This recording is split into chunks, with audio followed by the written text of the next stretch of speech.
Hello, everybody. Welcome to another episode of Waffle Wednesday. The funny thing is, I actually have um, audio things that I could probably put in there to like have a little clap. Maybe I'll play around with that this episode. Hey, everybody. It's me, Terrance. Welcome to Waffle Wednesday. I think I've already done that, but I'm gonna keep going. Um, got quite a bit to talk about today. A lot has happened in the last week or so. So I'll give you a quick rundown here of what the show will entail and which really kind of what my week has looked like. So I'm not sure if you all have followed along or watched the shorts, but I did a couple shorts on my little trip. Things kind of got away from me. Just had a little too much fun, and didn't really keep up with the video diary as I intended. But there's a couple episodes up there, mainly just me going into Canada. So if this is the first episode you've ever seen, welcome. Second, I did a solo camping trip from Kentucky, only taking country roads, no highways, all the way up to my destination in Toronto. So went up through Indiana and Ohio, and then Michigan. Stayed up at Lakeport on Monday. Oh, excuse me. And then headed over to Canada on Tuesday. So the purpose of my trip was one, I've never done a solo camping trip.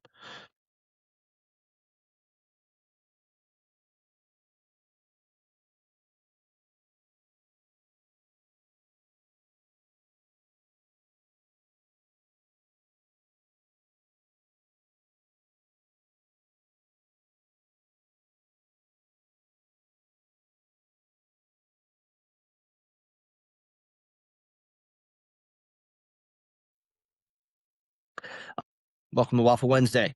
Terrance, we got a jam-packed show today. No guests, unfortunately, but lots to talk about. A lot has happened in the last week or so for me, to me, with me. So it should be an interesting little topic. Interesting conversation. One-sided, really. It's not really a conversation. You're just hearing me go on and on about stuff. Anyway, I digress. So, whew, what am I talking about this week? Well, I just got back from a trip. I did a solo camping trip up to Toronto, and I'll talk more about that here in a bit. I'm just going to give you the rundown of all the things that we're talking about today. That's one. I'm going to talk about my trip, my solo campo trip.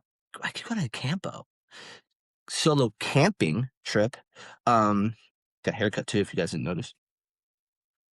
Big ups to the wife for cutting the hair. So, good to talk to you about my camping trip. Of course, number one topic in the world, in the country, in my life, the World Cup. It has been a thrilling and intense and controversial last week in the World Cup platform. So we're going to talk and kind of that's going to be the meat and potatoes of our show. We're going to talk World Cup. Yeah, that's about it. No guests today. So as you all maybe can tell, aside from the haircut, I'm quite tanned. I'm quite tanned. So great way to kick off. I went on a solo camping trip. I was off to go see a good friend of mine. So I've alluded to before that I lived in England for many years. And was very fortunate to do so, and even more fortunate to develop some lifelong friendships and some really wonderful guys. So, one of them has moved over from Stylebridge over to Toronto to work with his family. He immigrated because that's what it is called. And he moved to Toronto, so a bunch of the lads were going over to see him. And I was like, I haven't seen you all in forever, so I'm gonna make a real effort to get up there. So made it an extended trip and went for about 5 days. So I made a commitment that I wasn't going to take any highways on the way up. I was just going to take country roads and back roads because it didn't really add that much to my trip and as far as time, but I felt like it was going to add so much more to the memories. That actually probably would have been that was really sincere feeling I had, but I ruined it with goofy talk. But for real though, if you ever get a chance, man, just give yourself 2 extra hours on a road trip and just take the back roads. Um, Super cool. Like, I've probably driven from Kentucky to Michigan in the hundreds of times. My parents lived up there, when I lived up there, all those things. And to experience it this way for the first time was really, really fun. I got a chance to basically go through Kentucky up to through Indiana and Madison, and then cut over through Ohio, and then went up Ohio. So I was staying on the east side of Michigan, so that's why I went up to Ohio. Um, and I stayed at a place called Lakeport. And Lakeport is an incredibly cute little town, incredibly cute and wonderful state park. Actually, not even cute, it's wonderful. A lot of cool amenities, a lot of clean amenities, which is really helpful in the lakes right there. But as I was driving up, like it was just neat to kind of see sort of like, and this is going to sound a bit hokey maybe, but like small town America is pretty interesting to me. Um, like I drove through a town where through their downtown in like the city area was on their banners. Now we were around 4th of July, of course, but they had like all the people from their town who had served in the U.S. military. So, from people in World War II, I guess is probably where it started, all the way up to current people. And that was super cool. Because it wasn't just recognizing people who had sacrificed, but in like the ultimate sacrifice, but just recognizing everybody in the town. It just seems special. I'm not a big military person by any means. Um, but I just think that kind of stuff where you recognize your community and who your community is, I guess is probably a cool way to put it. Um, so yeah, really appreciated that. Appreciated not having to drive off highways to get to bathrooms. You just pull over, go to the gas station. Found me way less stressed going that way. Even on the way back, I didn't. I took all highways because I wanted to get back really quick. One of the problems is with like highways is that like I get super stressed out, and people are all very stressed out because you're traveling at high rate of speed and you're driving tons of things. Yeah, I got the finger a few times. Like I mean, it just stresses you out. Country road, never got the finger. Got waves. Got some weird looks when I stopped at some places, but never got the finger. So country roads is the way to go. But stayed at Lakeport up in Michigan on Lake Huron, and that was beautiful. Woke up the next morning and drove over into Canada. That was really, I thought they did a thorough job, but I felt like it was easy enough that I didn't feel like overtaxed or like overburdened with it. Um, and then yeah, just drove to Toronto through the back roads in the small little towns of Ontario. Ontario. How did I say Ontario? Never said that before in my life. Ontario. I think it's because in my mind I was about to talk about this. And if you watch the other video, I did mention this. I just was not mentally prepared. I think I was just so focused on seeing my friends that I just completely forgot about it as being a separate country, which was going to operate as a separate country. So did not prepare with currency, did not have any Canadian money. Didn't necessarily need it, with cards these days, but like, it would have been nice to have. Um, I also totally spaced on kilometers. Uh, man, I was going 50 and was like, nope, that doesn't seem right because it's in kilometers, homie. You're supposed to be going like 27. So, yeah, a few of those mishaps, and then some things being in French just kind of confused me, just because things were in English, and then I'd be like, wait, hold on, that doesn't seem like English, and then quickly realized it was French. But yeah, just a little stuff. But drove into Toronto, set up my camp in a cool place called Oakville, just outside Toronto.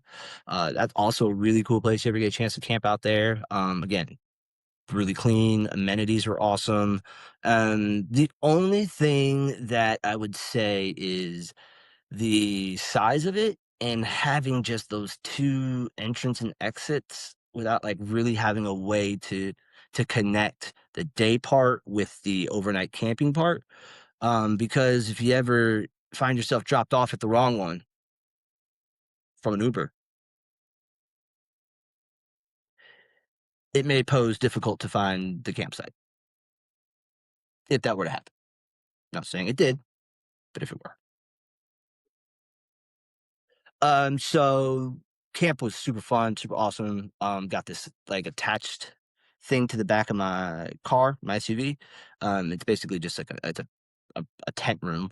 But it has like a canvas awning that connects to the back of your SUV, and so yeah, it just makes it like really nice. It's cool. And yeah, where I sleep in the back on a mattress, and so when I'm done with that, I can just pop out and get right into my like living area. And that was, yeah, great. Camping was super fun. But, the real show, of course, was Wednesday for everybody involved because England kicked off at noon and America kicked off at 8 o'clock against Bosnia and Herzegovina. So they started pretty early, got into town and met them for a coffee. It was Canada Day that day. I never really had participated in Canada Day. I didn't really even honestly understand that it was a thing. But people were in great spirits. It seemed, again, have to draw from my own experiences. It seemed like it was their 4th of July. And I have to admit that I love how Canada has very similar holidays than us, but just like a couple weeks or like a couple days before ours. Just kind of, I think it's just like the ultimate shithousery. Just like, we did it first. So that's cool. We had a great time doing that, getting coffee, walking around Toronto. I mean, I've never been. Beautiful, beautiful city. Really cool brick architecture. Oh man, I haven't told anybody about this. I don't know why, because it left a huge impression on me. So as I was coming in, they have these like tall apartments everywhere. Just they're like silos though, almost. They're kind of near each other. They're not connected. But there was this one that looked like kind of fancy schmancy condos, and it was this cool like steel and glass beam building. But on the side, the steel beams looked like zippers, like being going to be zipped here, like or unzipped at this point. And inside that part was all brick. So it was like unzipped, and when you unzip it, it was like brick. But it wasn't really just that one section. Architecture, so cool. Never would have thought to do that with a building. Probably why I'm not an architect. But it was super cool. So a lot of cool stuff like that. Did not do anything cultural. Did not do anything of any historical significance while there. This was a mission to watch football and hang out with my friends. So, mission accomplished. But yeah, we went into Casamigos is a alcoholic beverage, I think. Maybe a tequila company, but they're sponsoring the World Cup, and so they have these little pop up watch parties. And so the homie Baz got us a table to went in there to watch that, watch England at noon. So cool. It's so bright. This was the hottest day in record in Toronto. I don't even know what the actual temperature ended up being, but we were roasted. So hence the tanned face is I was so hot. Um, but yeah, watched that. Really thrilling game.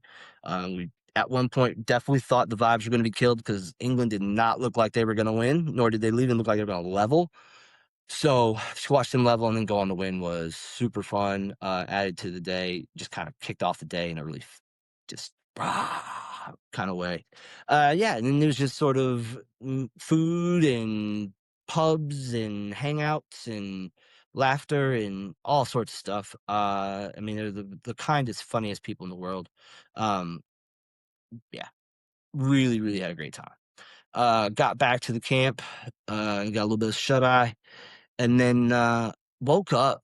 I didn't really sleep well that night. Woke up just not feeling great at all. And it wasn't a hangover. I don't drink. I will say that I did have a couple of beverages throughout the day. Um, in a 15-hour period. But by no means was this alcohol induced or related. Just want to make sure we understand each other on that one. Um, I had been in the heat for days at this point, and I guess I just never really thought about regulating my body temperature to a normal temperature, and how that would really kind of affect me over the time, over the days, I should say. So that's what happened. Is I got heat exhaustion. So Thursday woke up kind of just like I can't go and meet them. Can't go into town. I feel like I'm gonna be sick. And then so was like I'll kind of get myself together a bit. Maybe I'll cool myself, turn on the car. So turn on the car, put on the air, did all that, and then I'm sitting there going, oh, if I'm sitting in a car and air conditioning, the car's going. I should probably just head home. because I was going to head home the next day anyway. So regrettably, I did not get to spend the second day, which was the plan with the lads. But um, I'd certainly soaked in all the fun I could on Wednesday. But yeah, then packed up the car Thursday, headed back to Kentucky, where I took highways this time. Not feeling well. It certainly was necessary. Yeah, got home Thursday night, and yeah, that was it. That was the trip. Took me several days to recover. I felt nauseous and not well, probably till about Sunday. The lads stayed there up until yesterday, I believe, and then they all went back to England. So, wishing them the best the rest of the summer and tournament. Uh, but yeah, definitely not going to let it be as long as it was this time for the next time we see each other. Want to see you guys more frequently, is what I'm saying. And Al, I did not know he was coming, so that was a really great surprise. So this is a great way to segue into the World Cup, right? We talk about watching at World watch parties and all the drama. So this World Cup, I'm going to start off positive because there are going to be some moments where I may be a little negative about some things. But right now, we're only going to talk about positivity when it comes to the World Cup. This World Cup, and I've talked to a couple other people, not just Americans as well, but I've talked to a few people, and most are saying that this might be the best World Cup, at least of recent memory. And we're talking the last 20, 30 years. I don't remember the 86 World Cup because I was 3. Uh, I watched that one. I've already watched the highlights from that one the most, just because it's got the Maradona goals where they in '86 semifinal where he scores the 2. Yeah, it's quarterfinal. Um, but yeah, so I'm sure that one was pretty awesome. Every World Cup has lots of moments that you're like, "Gosh, I could imagine some great moment." I think of the Maxi Rodriguez goal in 2006 for Argentina, where he chests it in extra time and then volleys it from 22 yards out, absolutely strikes it, and puts it in the back of the net. I mean, those are moments that I'll always remember, right? Zidane's headbutt, everyone remembers that. Roberto Baggio, 94, sending it over the bar. Ronaldo, the real Ronaldo, juking out, was it Ali Khan, out of his boots, go to goal in 2002, I think. But this World Cup has produced a lot of moments like that. Just drama-filled games. I mean, matches that are absolutely down to the wire, down to the last kick in most of them. And it seems that they're doing, uh, I don't know what I was gonna say there, but I think it's really incredible. It's an amazing tournament. Um, so talking about great tournament, probably one of the best games, if not the best game of the tournament, would be England Mexico. A lot of hype before it. Azteca, Mexico playing at home. England's got such a strong squad. Will England be able to adjust to the altitude? I mean, there were a million storylines to this game, and very rarely does a game be hyped up like this and it follow through with the moment and the intensity and the game quality. But my goodness, it might be the greatest game of football I've ever watched. As far as just like neutral, like intensity, even that, unless you're Mexican, like the Mexican fans are probably absolutely still devastated. But I will say, for English and the rest of the world, thank you, Mexico. Thank you for providing one of the best games we've ever watched. Um, 1-0, 2-0, 2-1. It was 3-1 and then 3-2. It just was, and they just were relentless the last 10 minutes, crossing the ball in, but nothing. I mean, I will say that I've always loved the Premier League, and living in England, I do often find myself cheering for the Three Lions. I do have an England top, actually, old Nike one from when I lived over there. But anyway, uh, but you gotta say, I've been critical of Jordan Pickford. He doesn't play in the greatest Everton team. He is prone to mistakes at times.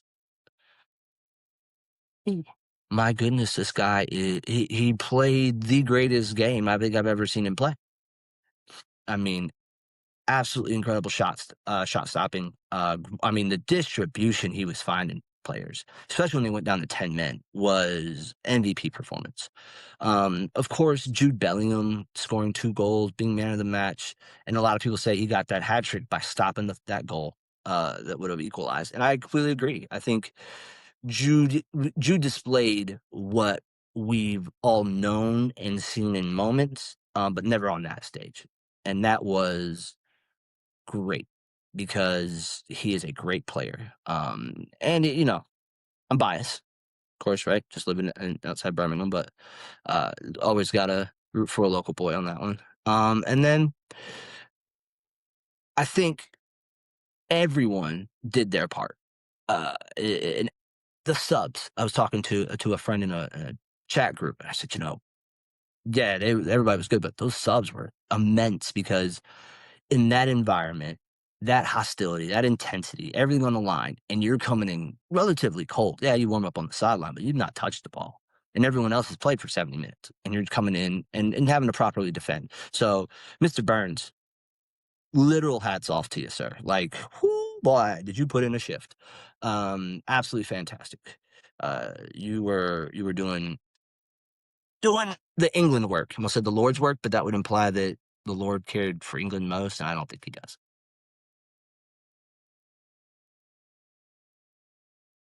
So I'm having liquid IV. I have the energy ones. I think they're delicious. But I worry I have them too often because of the sodium and the sugar. Read that a kid drank only those and died. Kidney failure. All right. So yeah, that's my conclusion on England Mexico. England goes on to play Norway on Saturday. Norway, of course, defeated Brazil in a great game. Erling Haaland. What can be said about that man? And Odegaard. Of course, I gotta give a shout out to the Arsenal player. Odegaard's absolutely orchestrating a lot of that, and it's really great to see it. So that would be really fun Saturday. It's England, Norway.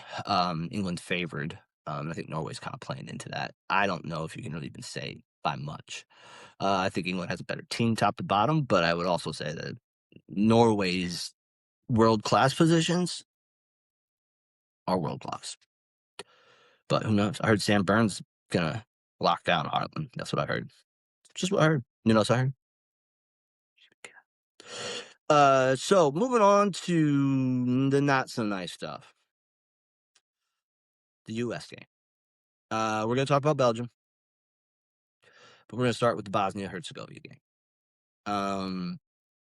So I'm gonna kind of just echo what Thierry Henry, no surprise there, said on Fox to the idiot who is Alexi Lalas.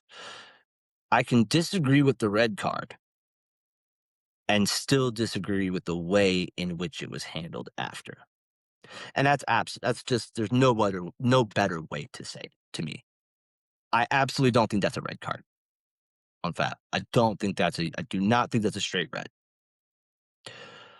And I've heard the argument, oh, what if, other tackles were happening in the tournament and they don't get red card. But I'm not even being comparative. I think if you look at that only in isolation, that's not a red card. I think that's a bad decision. Stop. Throughout time, every team has been faced with a bad decision in the World Cup, including the US at times, right? I'm not saying it's part of the game, but I am saying there are ways in which you handle grievances and to have your president, and I'm not saying anyone in the US Federation called Donald Trump and told him to do this, but however it happens, Donald Trump calls the president of FIFA, red cards overturned. I don't know, there's a lot of legal mumbo jumbo. There's a lot. I don't care. That's the sequence of events. Some stuff happened in the middle, whatever. Never has it happened before. So it's the first time it's ever happened. I don't think it was in our best interest. So we look at it a few ways. We can look at it as fairness, and we can look at it from a game standpoint. Fairness, it is not fair. It is not fair to have a president call the FIFA president and then have them overturn that, and for the Belgian team to not be notified. They were notified. They were told. They found out through the media on their rest day, less than 24 hours before the match. So unfair for first one. It's not. It is unfair what they did to them and how they did it. Two, from a game standpoint, and this is the part that really bothers me because even if you are a MAGA person, and I still don't understand how you could be at this point in your life, he is the worst human being who's ever possibly walked this earth. At least in my time. He's absolutely the worst person who's ever walked the earth in my time. In my 43 years on this planet. I want to make sure you all understand this. I hate Donald Trump and all for which he stands for and all of the people associated with. That being said, from a game point situation only, why you would give ammunition to a team that is preparing to play you. The only person who does that is a person who has never played a competitive sport. Donald Trump is a loser and he's lame as hell because he's never played sports. He's a loser and he's lame as hell because he's never played sports. Because if he had played sports, you would recognize and know the first thing your coach is going to say is, shh, don't say a word. We're not going to give them any information. We're not going to give them anything to get them jazzed up. You just didn't just jazz up the team. You jazzed up the entire nation of Belgium. No, it's not a big nation, but it's a nation. It's a nation that got behind their football team that hadn't played that well in this tournament.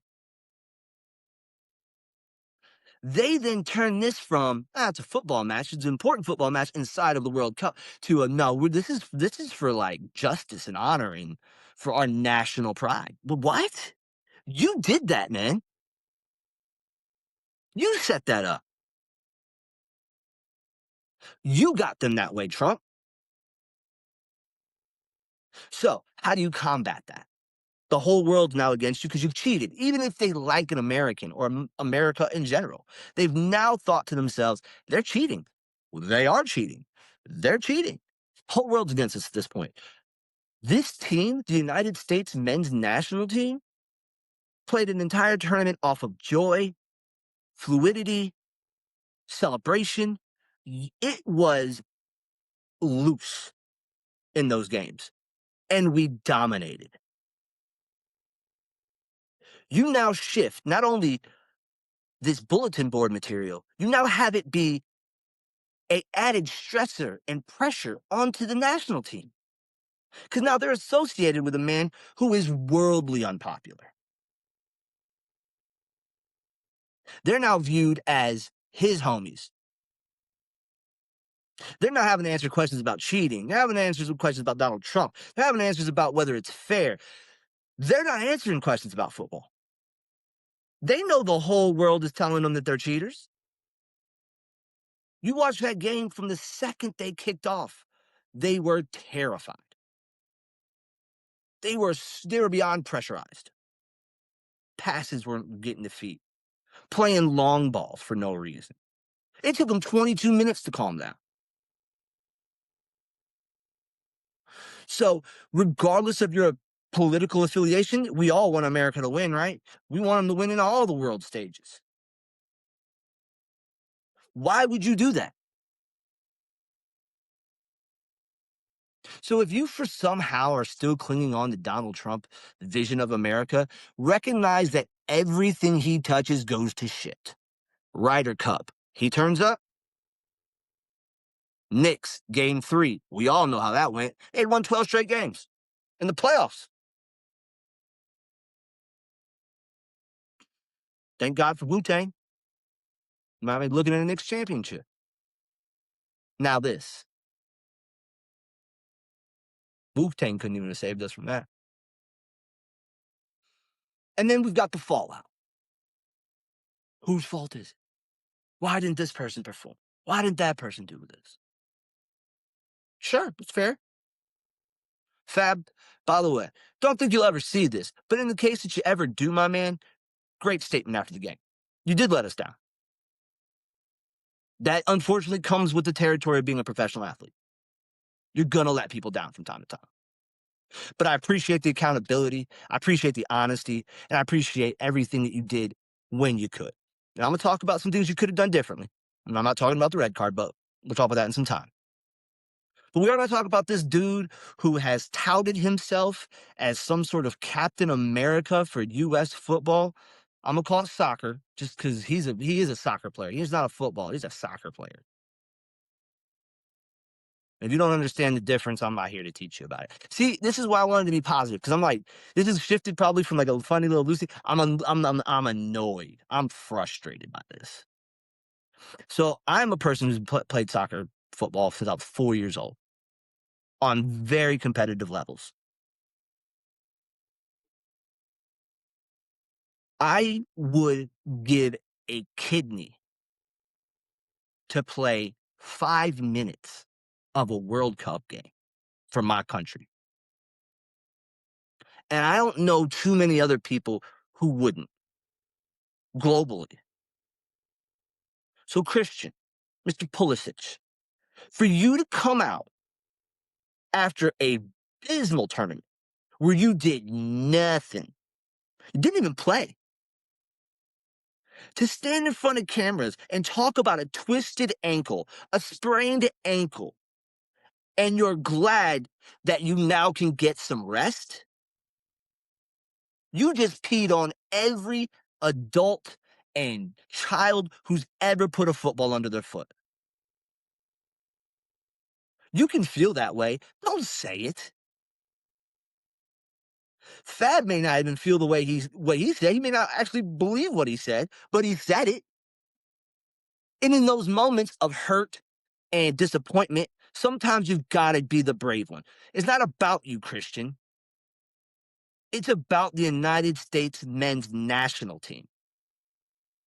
You are one of 19 at that tournament. You are one of hundreds part of the Federation. But you represent millions of Americans and even a smaller population of millions of Americans who would do anything to be in your shoes. We're going to even talk about that GQ interview where you decided that it wasn't a big tournament. Oh, no, I'm sorry. I misunderstood.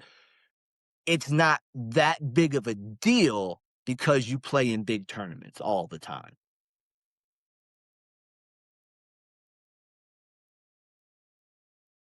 But in that same interview, you recognize that your family's really excited and, they can't wait to see you play. And you can't even take a moment to reflect and go, you know what? Maybe it's not about me this time. Maybe I should be excited because I'm getting to do something that's making others happy or proud or excited. This is the absolute problem I have had with the United States soccer mentality since I came to this planet. So, a little bit of a side note. We've got a couple professional soccer teams here. My friends and I are season ticket holders at Louisville Racing. Oop, told you all where I live. At Racing. Okay. We go to the games, blah, blah, blah, blah. They are not very good at the moment, not winning games. And I talk about the mentality of smiling and laughing after games by players or laughing and carrying on by the fans in the stadium. You're not a serious club. And my buddy goes, dude, you're not. This isn't it. This is not that. Like, you're too intense, too serious for this. Okay. So if I can't be intense and serious there, where can I be? Because I think at the national level, I can be. And the mentality is weak. Weak-minded people play for that team. Say it again in a regular voice. I don't know why I did it like that. Weak-minded people play on the U.S. men's national team. We have a weak-minded coach. We have a loser of a coach. Pooch out. Pochettino, no, loser. And I'm not saying that as an Arsenal supporter because he was a Spurs. I'm saying that as a person who's watched football. I'm saying with the ramp up to the tournament. I'm not seeing leadership. I'm seeing a man who's giggling and spending training time learning how to throw a pitch for his opening pitch ceremony at the Mariners game. That's not serious. You're not being serious. You're entertaining. You've chosen to use this World Cup as a moment to entertain, not to be serious. Other clubs came here, not clubs, sorry. Other countries came here because they're serious.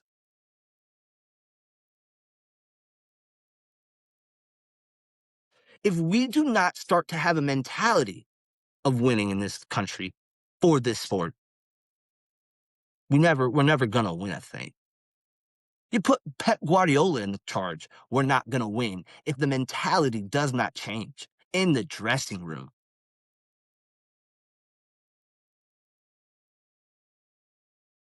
If you smiled after losing 4-1, if your first thought was, oof, now I get a little bit of some quiet time, a little holiday. If that was your thought after being embarrassed and letting your country down on the world stage as the host nation, and you're thinking about yourself, dude, don't ever put that shirt on again.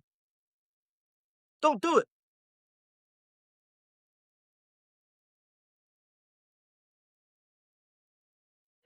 And then, last thing, and then I'm going to start talking about the future.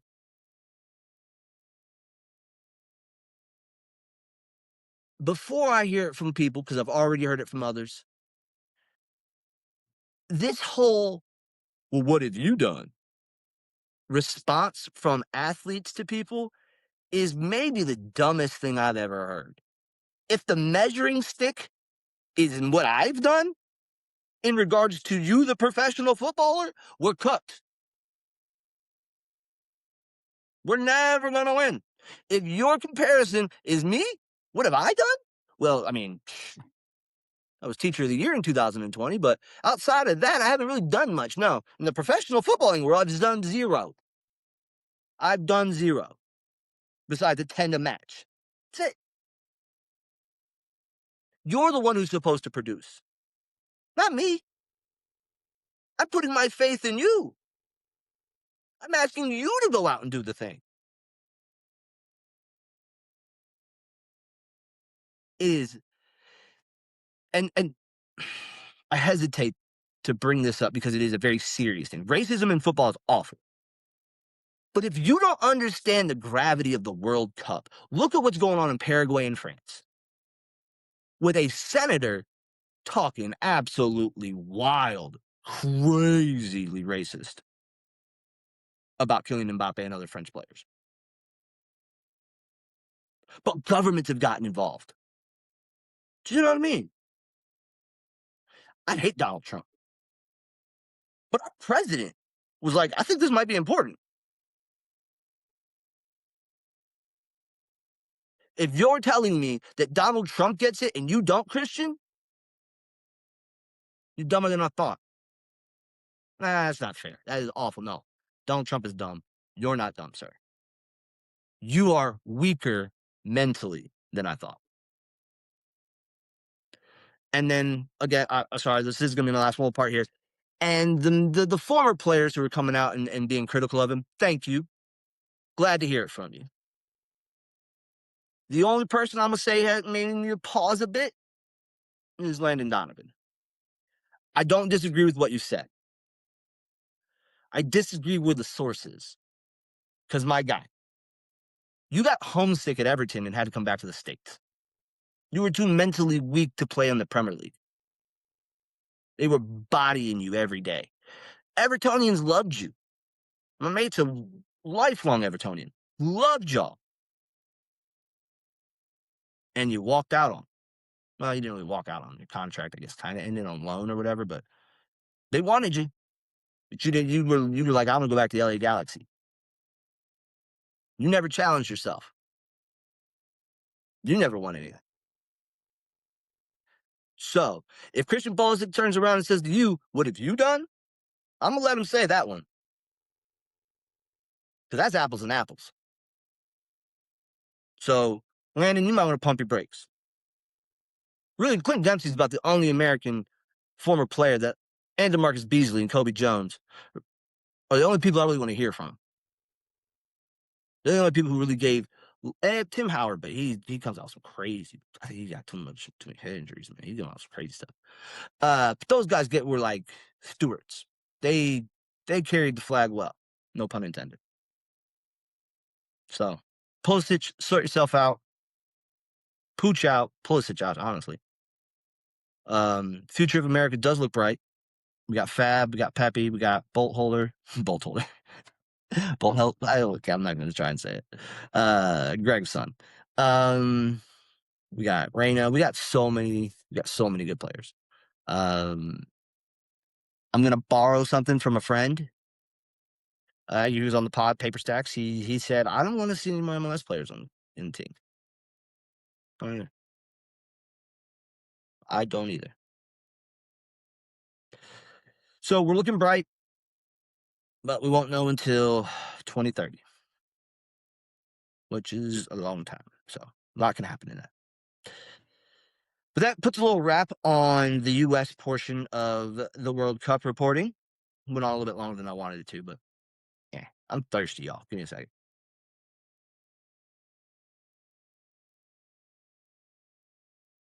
So we're going to end today just talking about the upcoming games. We got the first game will be France, Morocco, which will be really good. Morocco keeps grinding out wins. I will say it's hard to cheer for Morocco based around their AFCON, African Cup of Nations, performance in the final, where they were just really, really unsportsmanlike and, even kind of violent. So that makes it difficult to cheer for them, but just hoping for a good game. I do think France absolutely dominates them, though. I don't think it's close. I think France goes back to scoring multiple goals. I think they probably win this 3-1. Next, probably the Spain-Belgium game. Wish it was Spain-US, but I don't think the result's going to change. And that being that Spain's going to win. Just probably the best, most complete team. They left it late against Portugal, but that's a very difficult rivalry geographically and just intensity wise. So I can understand why it was so close. But I don't think this one's gonna be close. I think Belgium poured all they had into whooping up on the U.S. and the world thanks them for that. But I think they kind of burn out. And then probably like the piece de resistance, not to I guess to borrow from French, is England versus Norway on Saturday. So Saturday is the big one, not just because support England, but because it's probably going to be showcasing the closest game that there is. So that's pretty cool. So England Norway, look, I think I mentioned England's a bit of a favorite in this one. I think that's by fine margins. I think England squeaks this one, either in extra time or possibly penalties. And then the last game is Argentina versus Switzerland. You got to go Argentina, not just based on talent, but because it seems that the refs and FIFA as a governing body really wants to see Argentina versus France again. So, we'll see. So what do I think is as far as the finals considered? Probably going to be England. I'm gonna go England, Spain rematch of the Euros. I'm gonna say it's probably gonna be the same result. I think Yamal goes absolutely crazy. Yamal. I don't know. I have such a difficult time pronouncing things I say every day. I think he goes crazy in the final. Probably takes the. I won't take golden boot because we're here. Who do I think gets the golden boot? I'm going with Mbappe. Mbappe gets golden boot. France gets bounced in the semis by England. Well, guys, that is my Waffle Wednesday for today. Next week, I will be in Florida. I am going to record my pod from Florida, going on a little bit of a vacay with the wifey and the puppies. Going to Largo is what it's called. I think it's just outside Clearwater, around Tampa Bay area. So that'll be fun. But look forward to that potty. I'm also thinking of doing some DJ sets, just for fun, and posting them. So if you guys like want to hear any of those, or have a certain kind of genre or set you want to kind of hear me play, um, have at it in the comments. Appreciate everybody subscribing. Make sure you telling your friends and sharing it if you can. Hopefully this camera quality is a little bit better. I went to the phone instead of the computer to see if that's a little bit better. But I love you all. Stay blessed. Go Cards. Go Knicks. Up the Gunners. 3 lines. It's coming home, baby. It's that time once again. Put one in the air and join us for another Waffle Wednesday.